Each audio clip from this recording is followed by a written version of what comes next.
오늘 기도 모임 시간에 살펴볼 말씀은 느헤미야 6장입니다.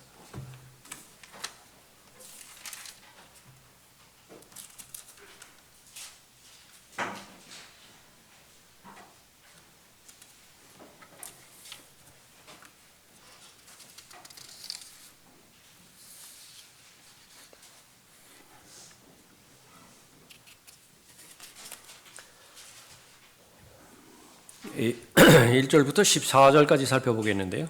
그 1절부터 4절까지 받들어 읽겠습니다.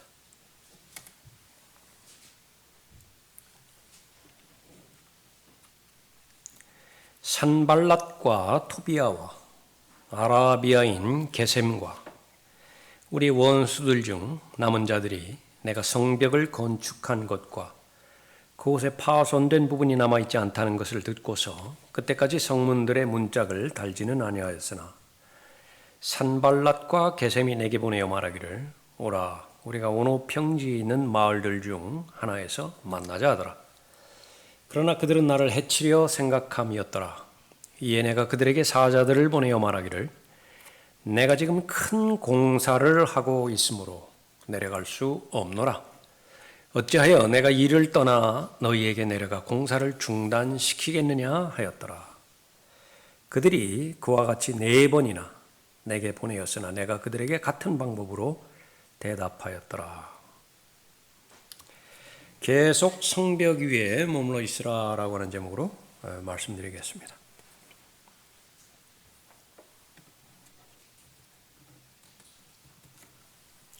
은혜 가운데서 강건한 사람이 되기를 하나님께서 원하십니다.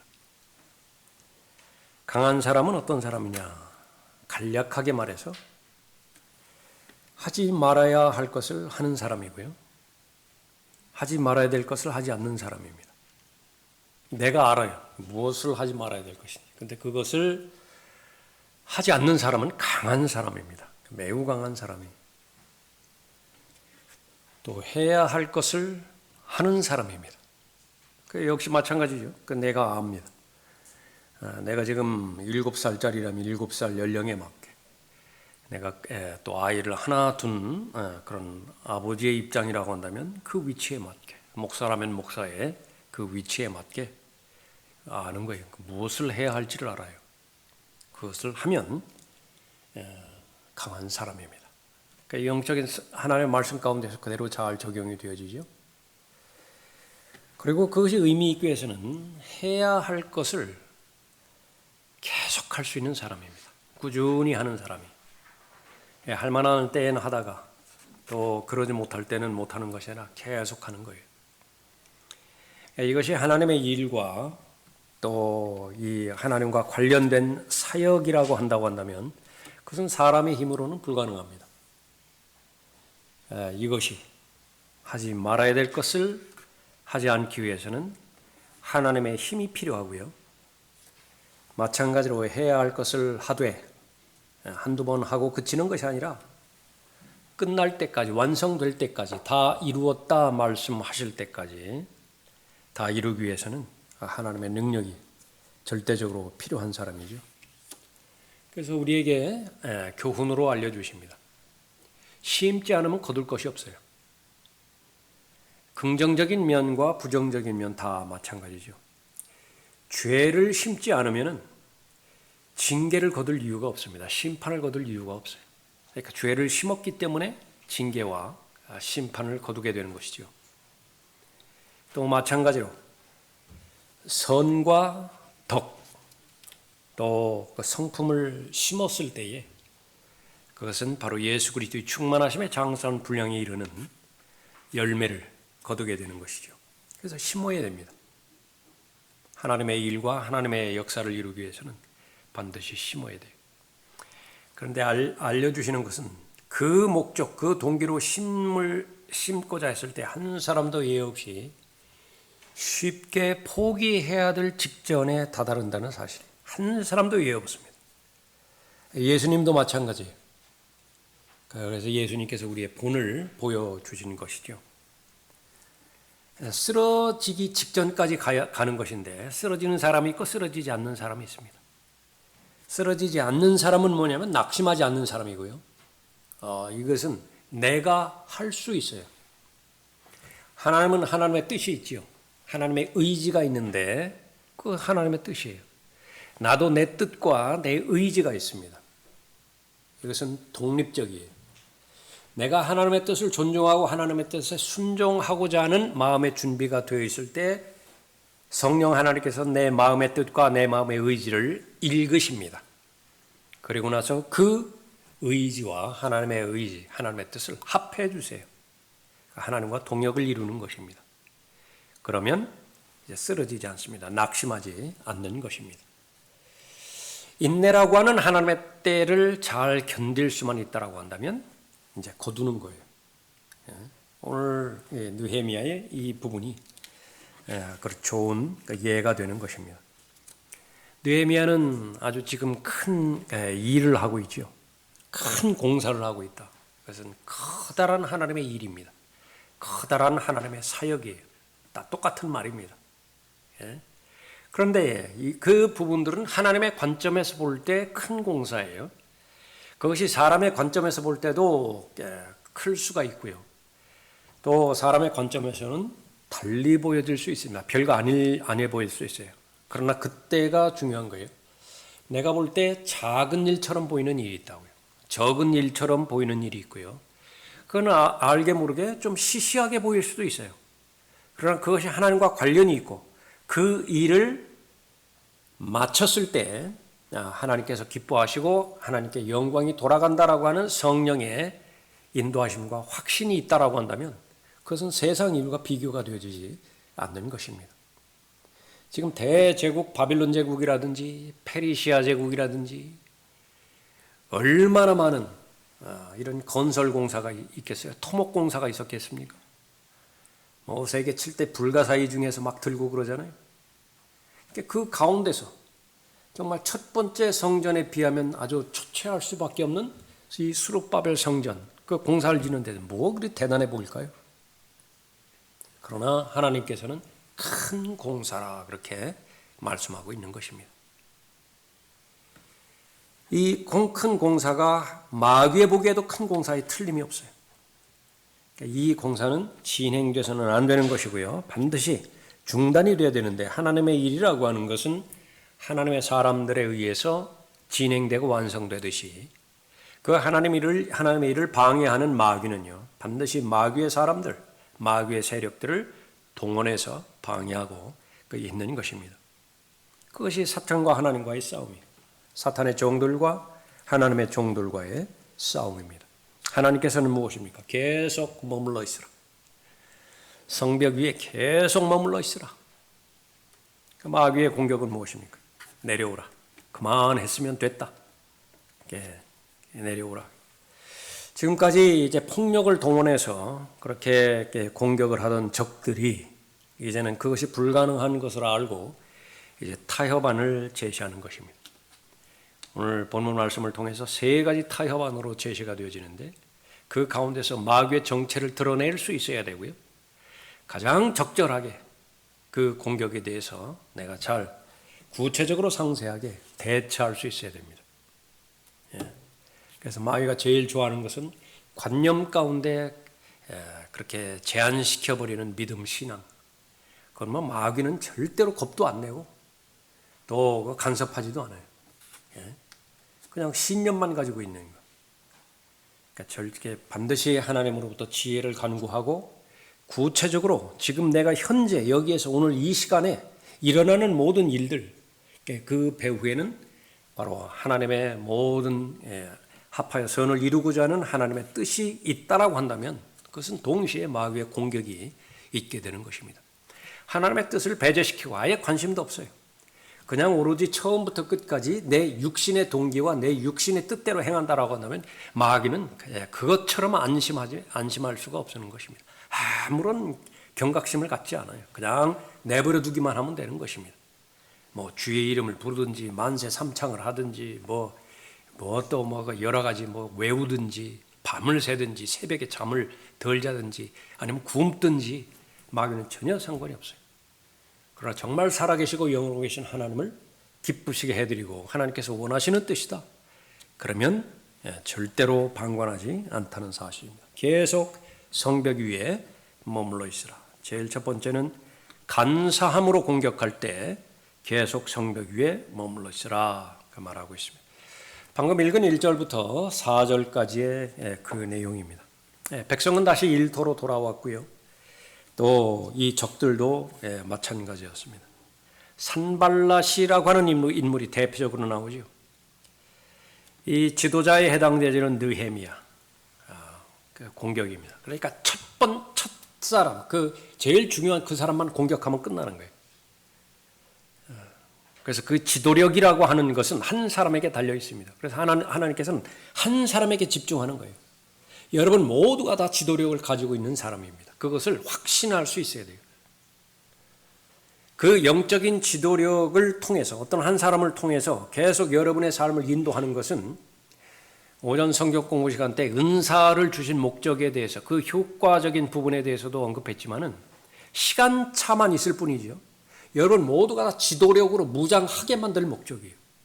그래서 여러분들 모두가 다 똑같은 설교자와 같은 사상으로 가지고 있어야 됩니다. 설교자의 능력을 구비할 수 있어야 돼요. 마치 모두가 다 아들을 아는 지식에 다다르게 하는 것처럼요. 초신자가 어떻게 더 다다르겠어요? 그러나 부지런히 하나님의 말씀을 올바로 나눠서 공부하겠죠. 깨닫게 해주신 말씀을 믿음으로 순종하겠죠. 자기를 부인하고 그렇게 하는 과정 가운데서 하나님의 뜻 가운데서 점차 성장하는 것입니다. 온전함을 향해서 계속 나가는 거예요. 나중에 봤더니 다 똑같아요. 바울이나 디모데나 디도나 그 리더십에 있어서는 똑같다고 말해요. 시간차만 있을 뿐이에요. 시간차만. 처음에 아버지와 아들과의 관계였었죠. 시간이 흐른 다음에 그 아들만큼 신뢰의 대상이 누가 있었게요? 바울의 입장에서. 거기에 꼭 보내야 되는데 다른 사람 보내면 마음에 안 놓여요. 그런데 이 디모데만 여건이 된다면 그렇게 마음이 놓일 수가 없습니다. 내가 가는 것과 똑같으니까. 그래서 그 부분은 이 지도자 한 사람이 얼마만큼 중요한 것이냐. 그 여왕벌 하나만 죽여버리면 다 무너져버리는 그 체제와 똑같은 것입니다. 목자를 치라. 괜히 나온 소리가 아니죠. 그러니까 현실적으로도 마찬가지예요. 지역교회에서 목자를 쳤을 때에 그것은 지도력이 상실되어 버리면요. 지도력이 상실되었다라고 하는 것은 이 일을 할 수 있는 근거의 힘인 권위가 없어졌다 그 말이에요. 반드시 하나님의 일이라고 하는 것은 하나님께서 부여해 주신 권위가 있어야 일을 하는 것인데 그 분실되어 버렸다. 제일 많이 까먹는 것 하나가 본인이 그 게으름 때문에 본인이 과욕 때문에 하나님께서 주신 그 권위를 악용하는 것입니다. 남용하는 거예요. 그래서 신뢰가 생명인데 권위와 신뢰는 항상 같이 가는 것입니다. 신뢰를 저버렸어요. 그러니까 아무런 힘도 없게 되는 것입니다. 내부의 분란, 그것을 반드시 막아내야 되고요. 느헤미야 입장에서. 또 외부의 공격에 대해서 역시 마찬가지로 막아내야 되는 것인데 느헤미야가 만나자고 청을 하죠. 오노평지에서 만나자. 오라. 우리가 오노평지에 있는 마을들 중 하나에서 만나자. 그런데 그 목적이 무엇이었는 것인가? 그러면 그것은 바로 해치려 했다라고 하는 사실을 아는 것이죠. 그 저희를 파악을 했던 것입니다. 그래서 폭력이 먹히지 않을 때 이제는 빛의 천사로 가장을 해서 달려드는 것인데 그것은 어느 시대나 예외가 없는 것입니다. 긍정적으로 접근하고요. 합리적으로 접근을 하고 또 과학적 인간적 사고방식을 동원해서 그렇게 접근을 할 때 안 넘어가는 사람은 없어요. 넘어가지 않는 사람은 어떤 사람이냐. 여전히 그때에도 그 말씀에 붙잡혀 있고 그 붙잡은 말씀을 근거로 해서 하나님의 뜻대로 하나님과의 대화의 교제를 지속할 수 있는 사람이에요. 그 사람은 안 넘어간다. 그러나 그 사람만 제외하고 이 모든 인본주의 그 입각한 사상체계 그것은 다 넘어가게 되는 것입니다. 2절에 보면 산발랏과 게셈이 내게 보내어 말하기를 오라 우리가 오노 평지에 있는 마을들 중 하나에서 만나자 하더라. 그러나 그들은 나를 해치려 생각함이었더라. 이거 모르면 어떻게 돼요? 이처럼 유약한 사람이 어디 있어요? 이처럼 무책임한 사람이 어디 있어요? 그러니까 자기 혼자 있을 때는 뭐 사기당하거나 속거나 그러면 뭐 한두 번 그래도 돼요. 근데 문제는 이제 가정의 가장이 돼요. 가장은 사기당하면 안 돼요. 기업체의 사장이 잘못 투자하면 어떻게 돼요? 그러면은 자기 혼자만의 문제가 아니라 역시 마찬가지로 그 분별력이 있었던 것입니다. 왜 우리가 하나님의 말씀을 계속 전념해야 되는 것인가? 본인을 지키고 또 본인에게 맡겨주신 하나님의 일들을 잘 감당하기 때문에 그런 것입니다. 주님의 일, 큰 공사라고 말했고요. 그것은 바로 위대한 일이라 그렇게 말하고 있습니다. 가장 위대한 일은 어떤 일입니까? 가장 위대한 일. 여러 가지 있겠지만 저는 개인적인 의견을 포함해서 여러분에게 말씀드립니다. 주를 기뻐함이에요. 주를 기뻐함입니다.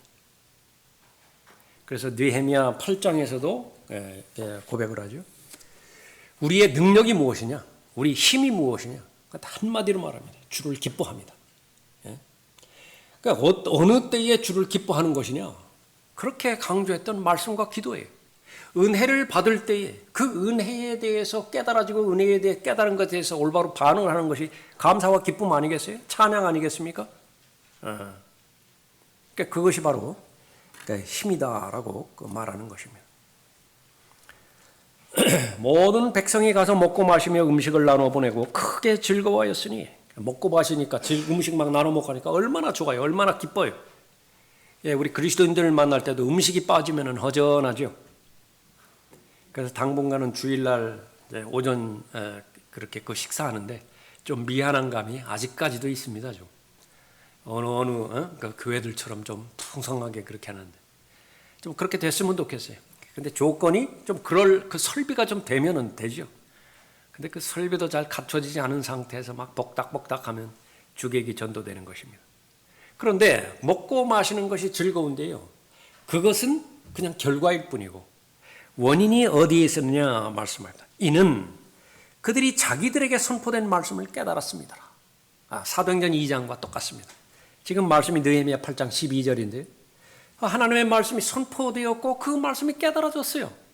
그래서 하나님을 더욱더 잘 알았습니다. 하나님의 진리와 하나님의 예언의 말씀과 하나님의 은혜에 대해서 너무 풍요로워졌어요. 무언들 아까울까요? 무언들 인색할까요? 그러니까 그런 상태입니다. 그러니까 그것이 참된 능력이라 그렇게 말하고 있습니다. 다윗의 고백입니다.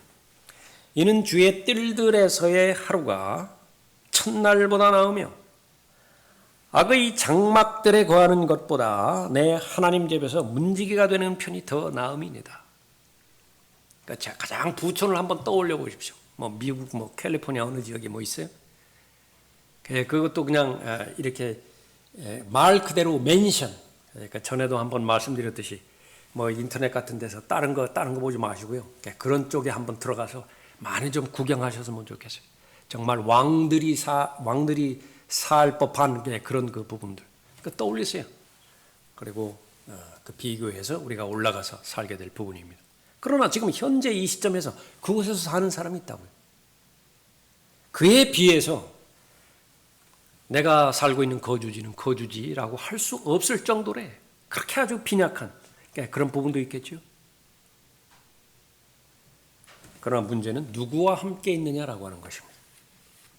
사람 사이에서도 그런 것인데 전지전능하시고 나를 사랑하셔서 자신의 생명을 내어주신 분, 그분과 내가 함께하고 있다. 그러니까 그거보다 더 기쁜 일이 어디 있어요? 무엇인들 비교가 되겠습니까? 예수 그리스도의 오른편에 앉든지 왼편에 앉든지 그거 뭐리 그렇게 큰 문제가 있어요? 근데 계속 함께 거할 수만 있다라고 한다면 그것으로 아무 문제가 생기지 않는 것입니다. 이는 주의 뜰들에서의 하루가 첫날보다 더 나으며 악의 장막들에 거하는 것보다 내 하나님 집에서 문지기가 되는 편이 더 나음이니이다. 시편 84편 10절 말씀이죠.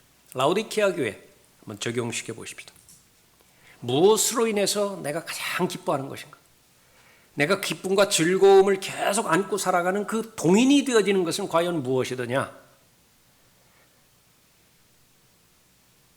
어렵지 않게 말합니다. 그건 돈이다. 그러니까 딱 잘라 말하는 거예요. 그래서 돈 관리를 잘 해야 됩니다.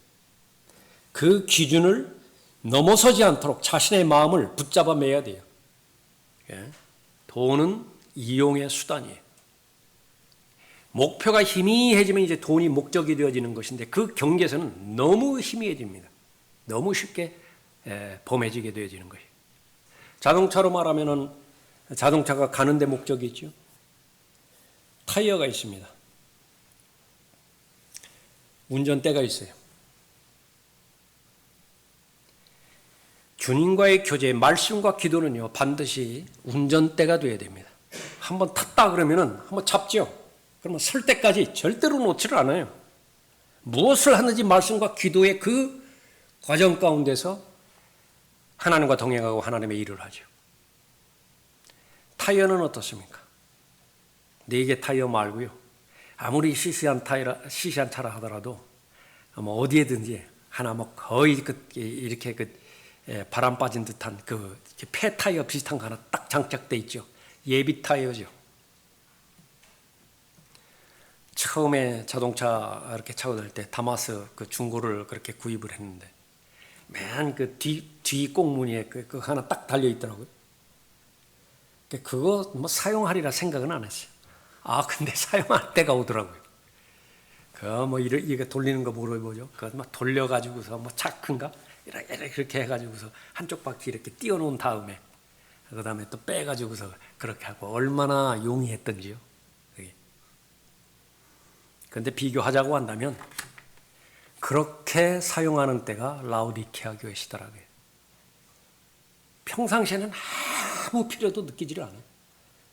그러다가 이제 위급하면 숨이 넘어갈 때 되면 아주 위기 상황이 오면 그때서야 이 예비 타이어 사용하듯이 말씀과 기도의 사람이 그렇게 되어져 버린다. 오늘날에는 자동차가 너무 잘 만들어져 가지고 그 예비 타이어는 거의 필요 없을 것이고요. 바람 빠지면 거기까지 신호 뜨잖아요.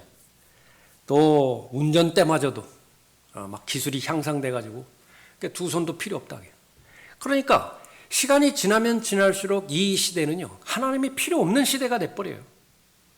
왜 그렇죠? 목적을 물질에 두기 때문에 그래요. 목적을 돈에 두기 때문에 그렇다. 그러나 분명히 계속 성벽 위에 머물러 있으라 그렇게 말씀하고 있는 것입니다. 마귀가 간사함으로 공격할 때요, 이제는 타협해서 우리 만나보자. 여러 가지 간사한 말로 했을 때 영적 분별력이 없으면 그냥 넘어가 버리는 것입니다. 그건 분명하게 나를 해치려 하는 것이라고 하는 것을 목적을 분명히 알았기 때문에 만나자고 타협했을 때 거부했어요. 단칼에 거부해버렸습니다. 한 번, 두 번, 세 번, 네 번 계속해서 오는데 계속해서 거부하는 것은 또 다른 문제겠죠? 그러나 문제 없었어요. 3번 제안을 하든 4번 제안을 하든 그 본질에 있어서 다르지 않는다라고 한다면 그냥 거부해버리는 거예요. 그것이 원리의 또 기준의 유익한 점입니다. 그래서 그리스도인은요, 삶을 살아가는 데 있어서 삶의 원리들을 분명하게 세우되 아주 얄팍한 그런 기둥으로 세우지 말고 불안불안하게 그 시간이 지나면 지날수록 그 기둥은요, 점점 더 두꺼워져야 돼요. 점점 더 강성해져야 됩니다. 그래서 외부에서 본다 하더라도 저 사람은 넘어갈 사람이 아니다. 그것을 스스로 판단하게끔 해야 되는 것입니다. 계속 성벽 위에 머물러 있어라. 두 번째로 모함으로 공격할 때 계속 성벽 위에 머물러 있어야 됩니다. 5절 보십시오. 그러자 산발랏이 같은 방법으로 5번째 그의 부하를 내게 보냈는데 그의 손에 봉하지 않은 편지를 들려 보냈으니 그 편지에 기록되기를 이방 가운데 알려졌고 가슴으로 말하는 바는 너와 유대인들이 모반을 생각한다는 것인데 내가 성벽을 건축하는 까닭은 그 말대로 내가 그들의 왕이 되려는 것이라.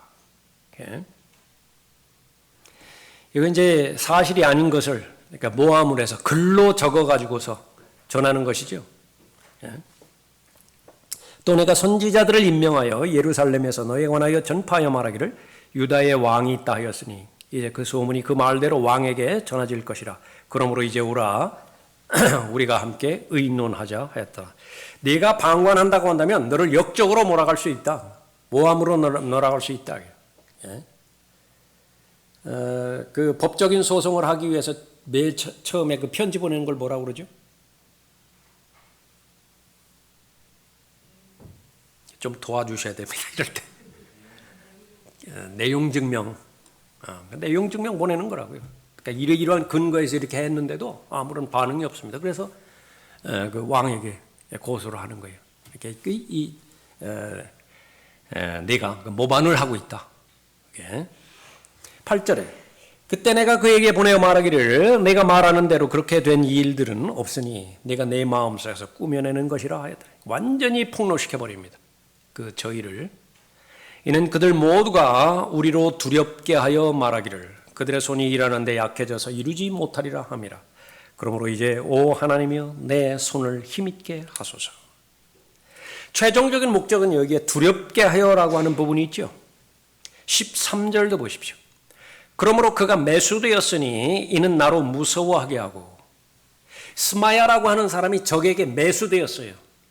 매수된 그런 상태에서 어떻게 하면 느헤미야를 멸망시킬 수 있느냐, 죽일 수 있느냐, 그 대책을 강구하는데 처음에 볼 때는 느헤미야를 보호하는 것처럼 그렇게 제안을 하는 것입니다.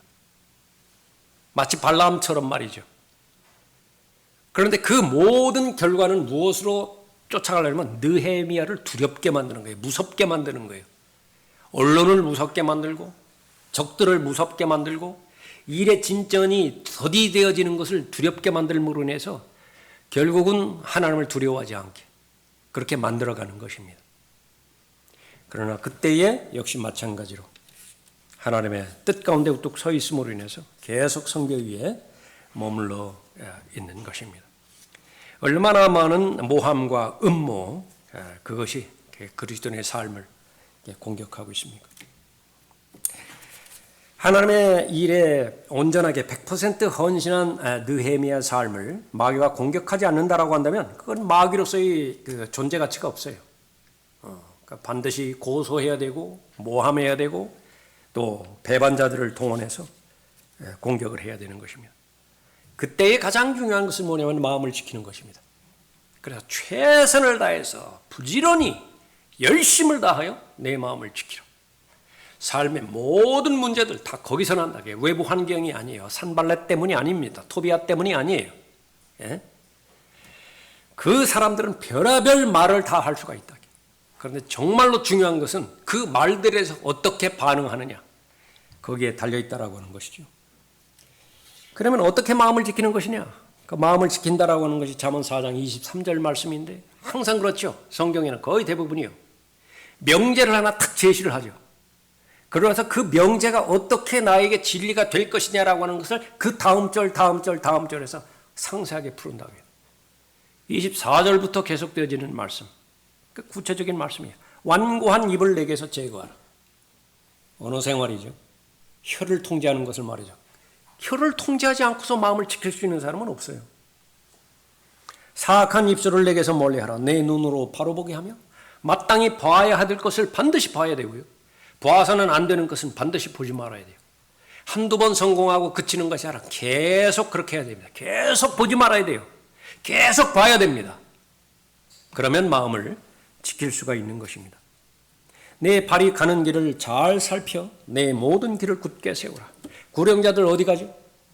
거리 설교자들 어디 가는 것입니까? 교회는 그 구령자들과 거리 설교자들 제일 첫 번째 우선순위로 놓고 기도하는 거예요. 그건 뭐 목사의 기도뿐만 아니라 여러분 모든 사람의 기도예요. 구령자와 거리 설교자를 위해서, 우리 설교자들을 위해서 기도하는 것입니다. 말씀에 전념을 한 사람이고 말씀을 맡은 사람들이기 때문에 그런 것이죠. 그렇다고 한다면 하나님의 특권 가운데서 보호를 받는 거예요. 마음이 잘 지켜지는 것입니다.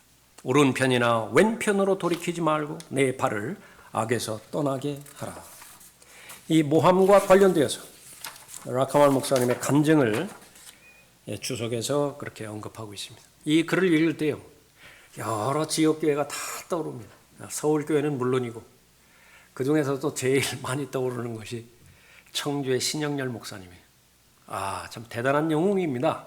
그 성경대로 믿는 그 목회를 그렇게 계속해서 유지하고 그 처절한 싸움 가운데서요 버티고 끈기 있게 나가는 그 부분들은 다른 어떤 것들보다도 사람과의 관계 가운데서 승리하는 것, 이것이 최절정이에요. 또 여러분이 여러분의 교회인 부산 성경팀에게 그 예외가 아니에요. 그러나 여러 가지 사탄이 공격을 하기로 마음 들었다. 그러면 얼마든지 이 육신의 상태, 그러니까 잘 믿는 사람들입니다. 잘 믿는 사람들의 육신의 형태를 계속 동원해서 충동질을 하고 있는 것입니다. 알아야 될 것은 이것은 그치지 않는다는 사실. 여러분의 마음 가운데, 제 마음 가운데 얼마든지 하나님을 반역하고 하나님을 대적하고자 하는 성령을 반목하고자 하는 육신은요, 나이가 먹어가면 먹어갈수록 더 강해진다는 사실입니다. 그것을 막을 수 있는 유일한 길은 더 강한 성령 하나님의 통제 가운데 내 자신을 드리는 길 외에는 없어요. 몇 가지만 살펴보죠. 사적인 집사회의가 목사의 등 뒤에서 열리고 있다.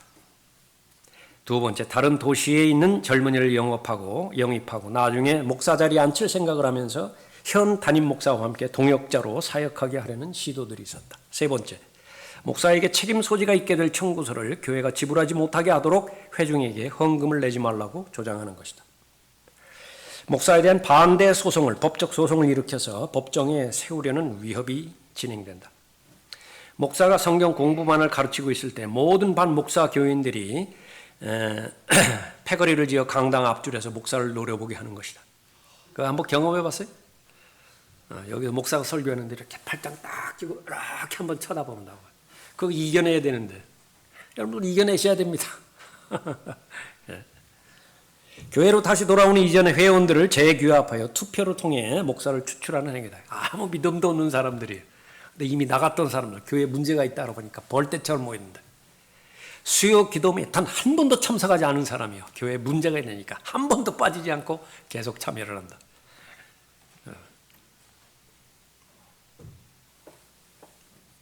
목장안을 불태우겠다고 위협하는 일, 추후 또 다른 교회를 시작해야만 할 상황을 대비하여 사용할 목적으로 교회 모르게 두 개로 분리된 은행구자를 개설하는 일.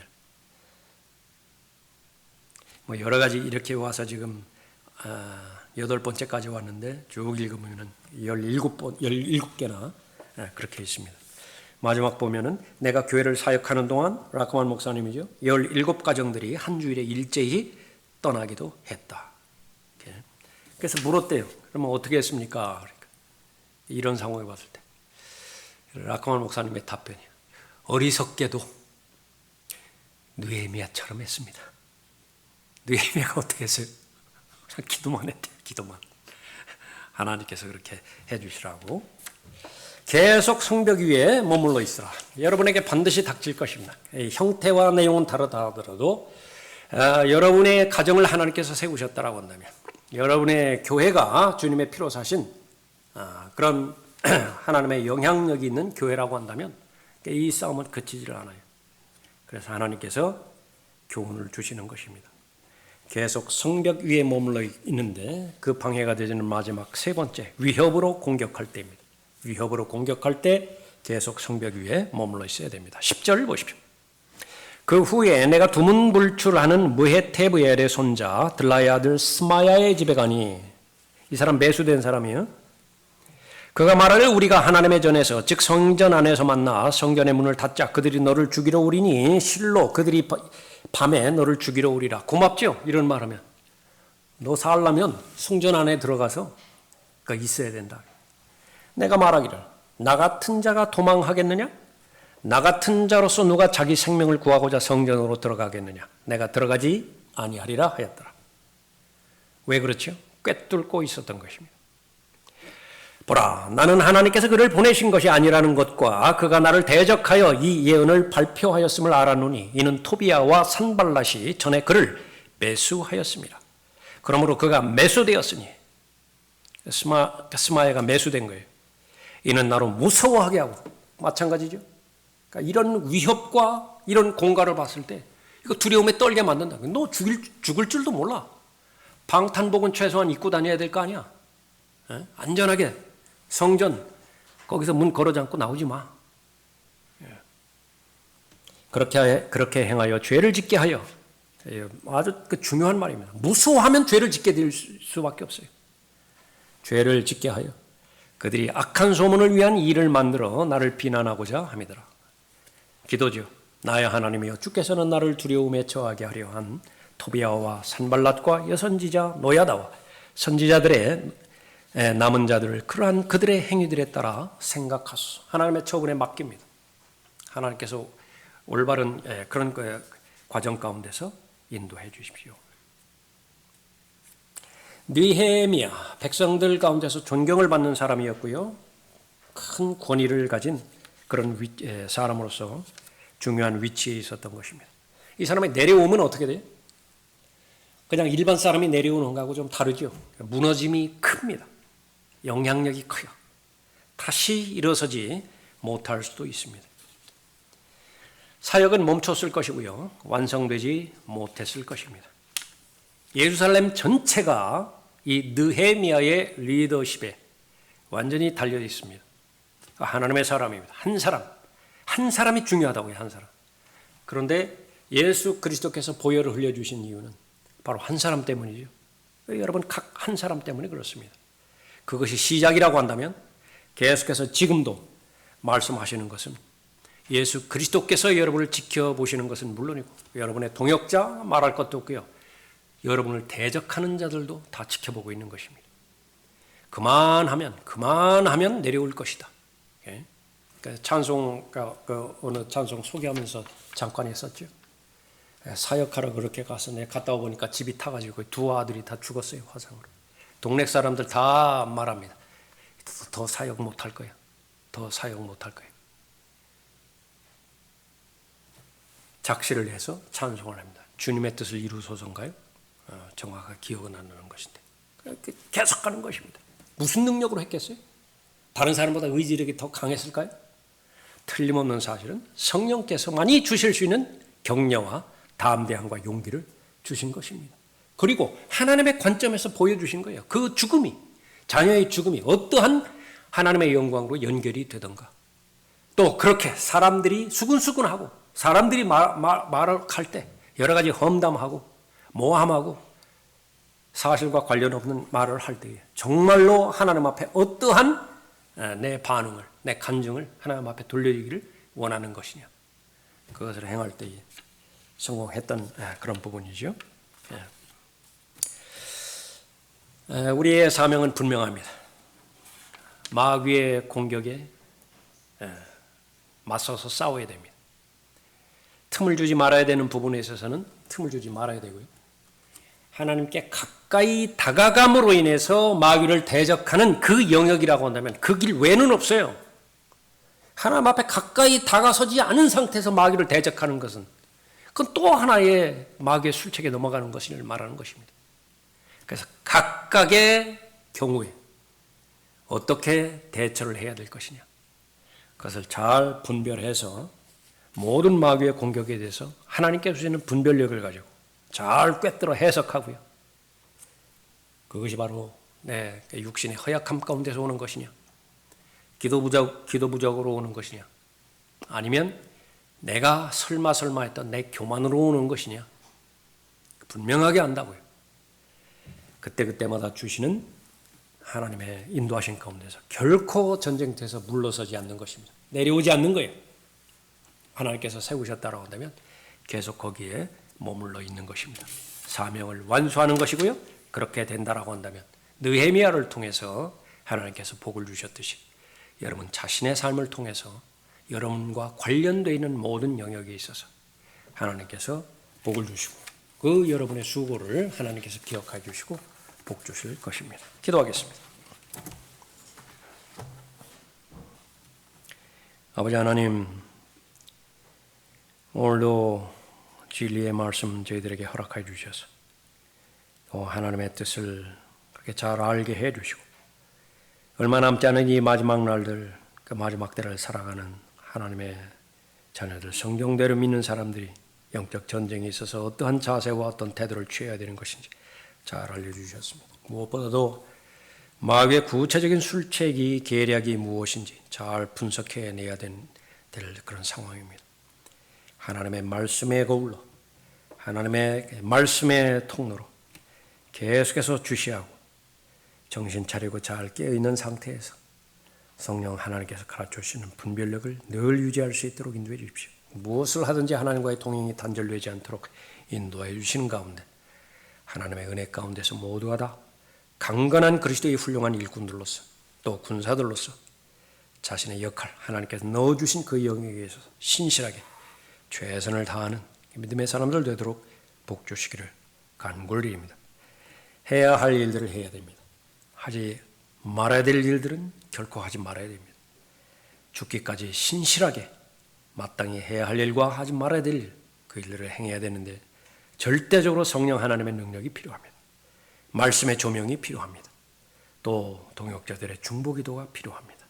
이 모든 부분들이 하나님의 은혜 가운데서 더 강건해지는 삶이 입증되실 수 있도록 복 주시기를 간구를 드립니다. 주 예수 그리스도 이름으로 기도드렸습니다.